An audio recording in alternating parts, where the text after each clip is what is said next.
do you think the counselor can say, listen, I've been noticing that you've been mumbling, and you're also not making eye contact with the questioner, and it would just be a good idea if you'd stop mumbling and made some goddamn eye contact, you low-life degenerate piece of shit.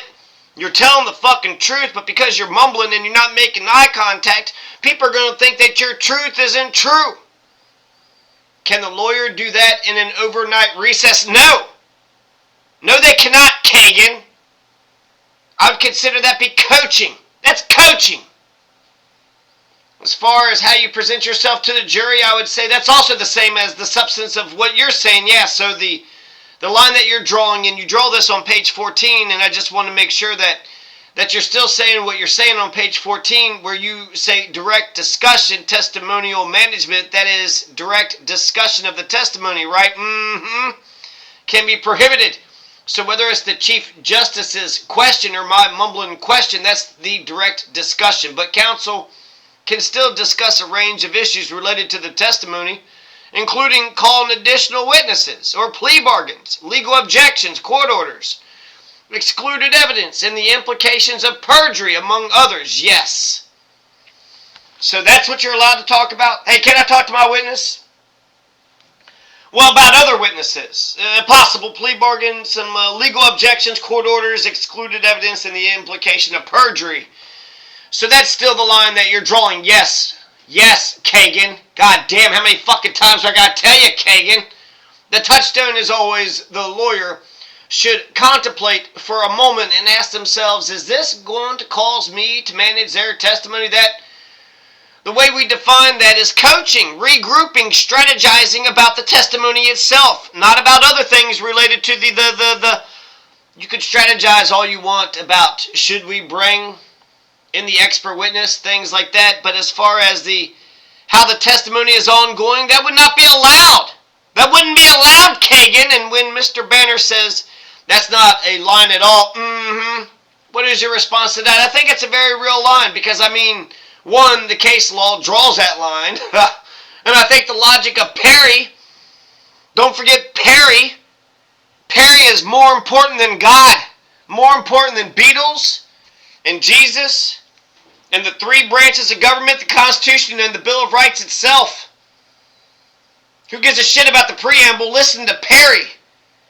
The logic of Perry. I mean, my God, I get high just thinking about it. I get so fucking drunk on life.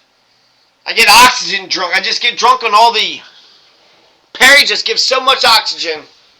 They say it's an empirical predicate of our system of justice that an uncounseled witness is more likely to tell the truth than one who has time to pause and consult with their attorney.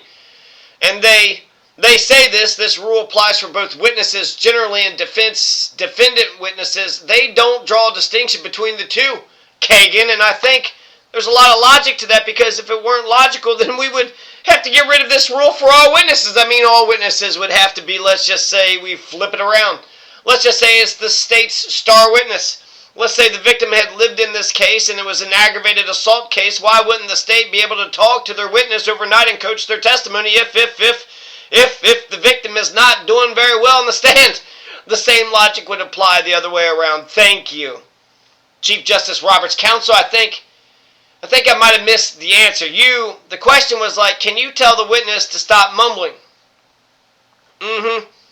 You said he can't say that? No. I would consider how you present yourself to the jury. I consider that to also be coaching, a form of coaching. Look him in the eye. Stop mumbling. Don't talk as quickly. Things of that nature. Kavanaugh, what's the exact formulation, if you have one, of what the judge should say to the counsel before an overnight recess?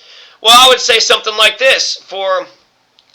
If for a managing order of testimony generally, a managing order, if I were the judge, I would say, okay, I'm not going to go through an entire list of everything you could talk about, but whenever you're sitting there talking to your client, I want you to ask yourself, is this directly talking about the testimony, or is this conceptually, is this something that's a derivative matter from it, and in any event, regardless of what you're talking about, does this require you to coach or regroup or strategize about the testimony itself? Don't you think lawyers are going to have very different answers to that question when they ask themselves that question? I guess the point being is That line, is that line really able to be applied in a neutral and equal manner?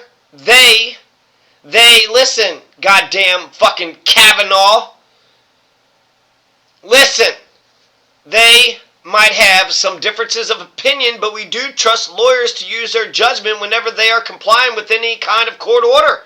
And our rule always allows any lawyer, if they're just not sure and they really don't want to run afoul of the court's order, to come back and ask the trial court and to say, Your Honor, I wasn't sure about this. Can I get some clarification or maybe even some reconsideration? And let's say it's like 5 in the morning or something like that, and they don't want to be bothered. They don't want to bother the damn fucking trial court judge at 5 in the morning. They can wait till the morning and they can explain the problem that they were having, and then they can ask for a continuance, Kavanaugh. So that's important. That's your solution to ambiguity for the lawyers, is just to come back and ask if there's something you want to talk about. That's right. Counsel, let me ask you about the government's, the Solicitor General's position, which we're now established is much broader. It's a no testimony order. Warthen is getting his ass kicked right now. He is getting his ass kicked right now, but you're not gonna hold a good man down. He's gonna stand tall in his integrity. You don't give a shit if the entire court's against him. Justice Jackson, what are your thoughts on the workability of that? I mean, the counsel on the other side suggests that there are all kinds of discussions that involve trial strategy that are going to be related to the defendant's testimony, so a no testimony order might be sweeping too broadly, or at least that's the argument. Do you have an opinion about that? I think it fits with the court's case law. I do ours. Our rule, their rule, is a much more bright line rule, so in a way it'd be easier to comply with, but it's not as flexible. With our rule, the benefit of our rule is that it maximizes the amount of conferral that an attorney could possibly have about the matters they do have a constitutional right to talk about, but at the same time, it excises as much as possible to protect the integrity of trial the things that they don't have the right to talk about, which is the substance of the ongoing testimony. For shit's sake. God damn, Jackson, Sotomayor, Kagan, Roberts, why don't y'all stop fucking ganging up on me here? Counsel, Justice Gorsuch asked you the facts of this case are really your position in this case, which is the judge's order only limited management, but the SG wants us to announce a bigger rule. Do you agree with that rule? Their rule would. You're asking if I agree with it. I think it would be supported by case law. Yes, all right. How would it be supported by logic? Putting aside, you agree that under any circumstance, a lawyer has an obligation, even if we've said it in Nix, to not suborn perjury.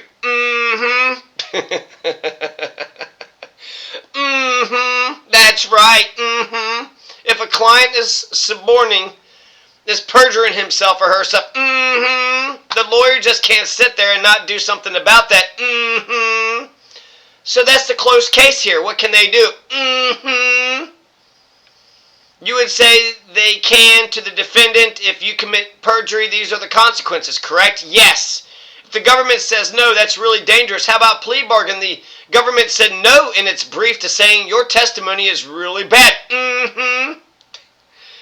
You should really consider taking this. If the lawyer doesn't do that, he or she is not supporting their ethical obligation to give the defendant adequate information to consider a plea, correct?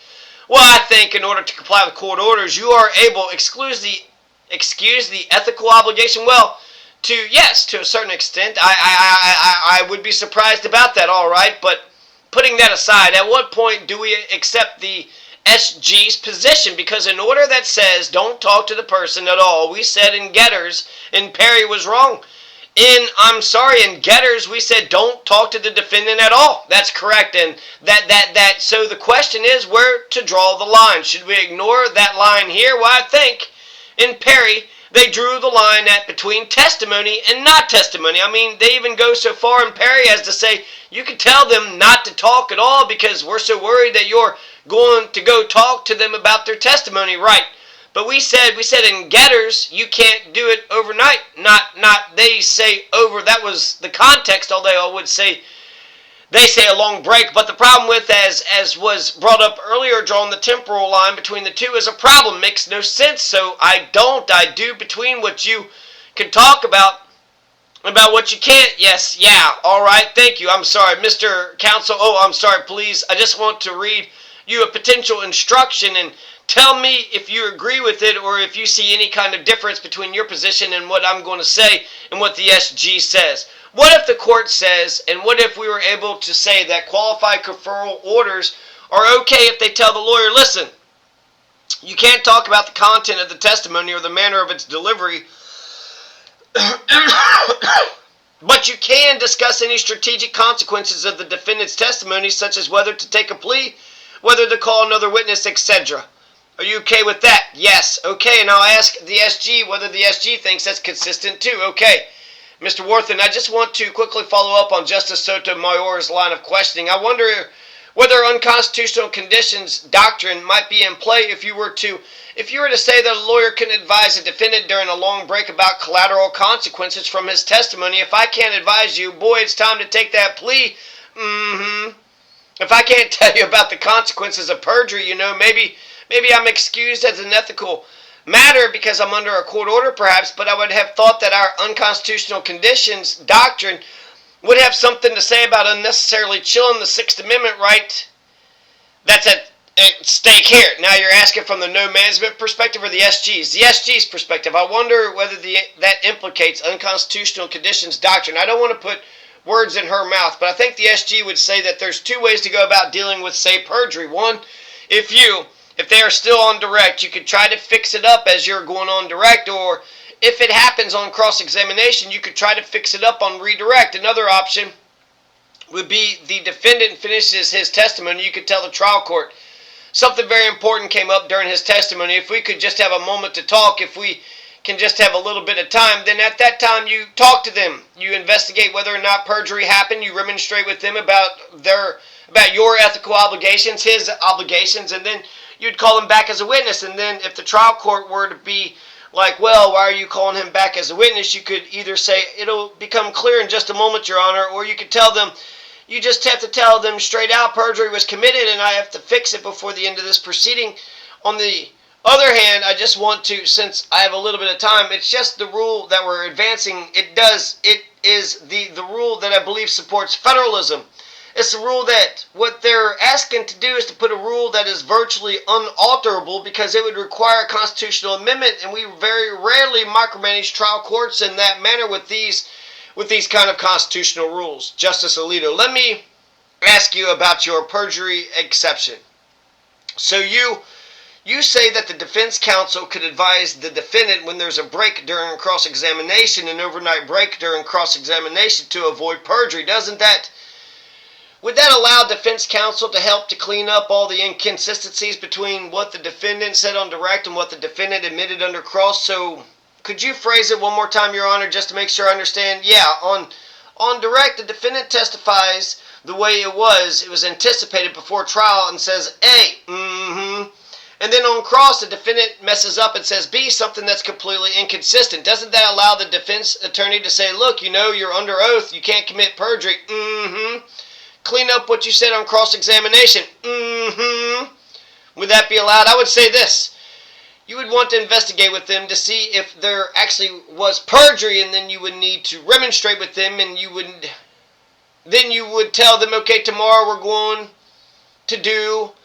what we're going to do is we're going to clean this up. I'm not going to tell you how because I'm under court order, but just be expecting that tomorrow this is going to be fixed. You don't need to tell them, okay, here's the best thing to say, or like what true or false is the best thing to say. I'm going to ask you these particular questions, so be expecting these questions. That's all strategizing. You couldn't do those things, but what you could do is just establish that perjury was committed and let the defendant know that this is going to be dealt with tomorrow. And how about the same thing with the question of plea bargaining? Could defense counsel say, wow, that was not good because you were mumbling, because you were scowling, you better correct all that stuff. I don't think that would be allowed. What we say in our brief is that you could tell them, you could say you need to take the plea bargain. You might need to take the plea bargain because the state's case was so strong, but also if he just did a terrible job. And if the defendant says, well, how did I do a terrible job? would just have to tell them, I'm under a court order. I cannot tell you why that's true, but you need to, in my professional opinion, you need to understand that the best course of action for you now is to take the plea bargain. Kagan, now, why is that, Mr. Warthen? I mean, if you had said, as you did on page 14, that you could talk to the defendant about trial testimony when it's incidental to a big trial strategy decision, like whether or not to take a plea bargain, and the person says to you, I don't understand, like, what do you think went wrong? Like, why was it so serious that I now have to tell you this, and you can't say, I can't tell you, just trust me and have a plea bargain? And the person says, what do you mean, trust me? I mean this. I want to understand, like, why this went so wrong, and now I have completely understanding, and my understanding of the trust and the wrong